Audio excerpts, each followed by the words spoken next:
کله زما او کله ستا په کور په دې وطن کې کله زما او کله ستا په کور په دې وطن کې اخر تر څو به لګي داسې اور په دې وطن کې د شر ماحول دی اوس خو خیر خلک په کاڼو ولي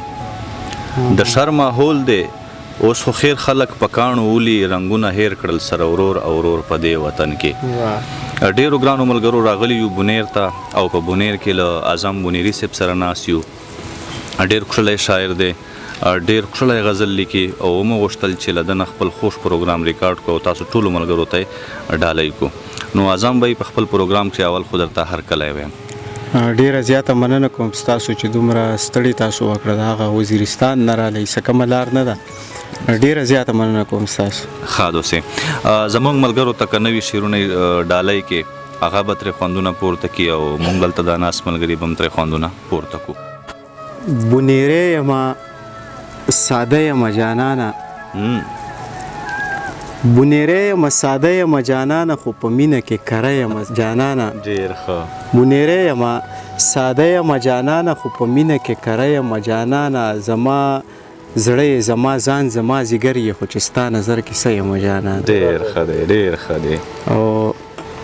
ستا د مینت یاري دې ورکه شي مغروره یاره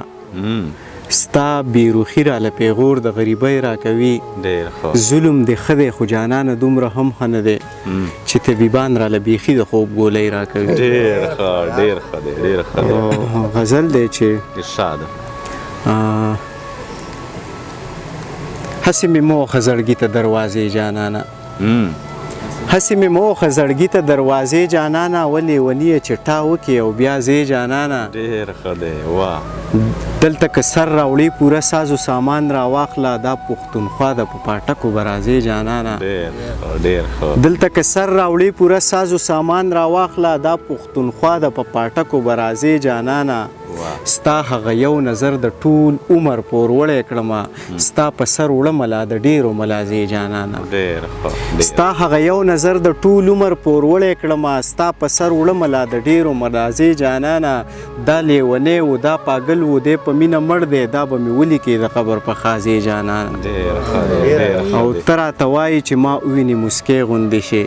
ته څه خبر یې د سپرلي د انګازې جانانه او نور شعرونه دي څه چې د پښتون د وجود کله وینه داري کوي چې د پښتون د وجود کله وینه داري کوي زما د زړه په کاڼي کاڼي ځمکه لاري کوي دوی له لاسونه څه چې دوی له د ملا تیر ماتوي دوی د پښتون په تمدن پورې پیشاړي کوي دوی له لاسونه څه چې دوی له د ملا تیر ماتوي دوی د پښتون په تمدن پورې پیشاړي کوي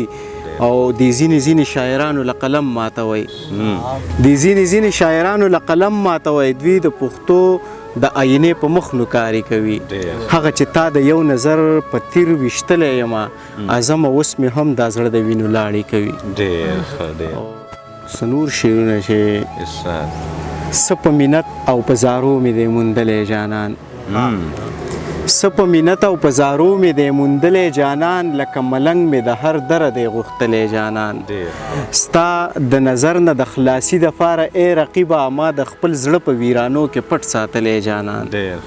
دا زمانه به یې زما د زړه نه څنګه وباسي لکه د میخ مې په سینه کې ټک وهلی جانان دا زمانه به یې زما د زړه نه څنګه وباسي لکه د میخ مې په سینه کې ټک وهلی جانان سپرلیه ستا د انتظار نیټې شمارلی نشم ما د زړګي په هره څانګه کې ګل کړی جانان او د خپل اعظم د خولې نه داسې سړي وړه غزله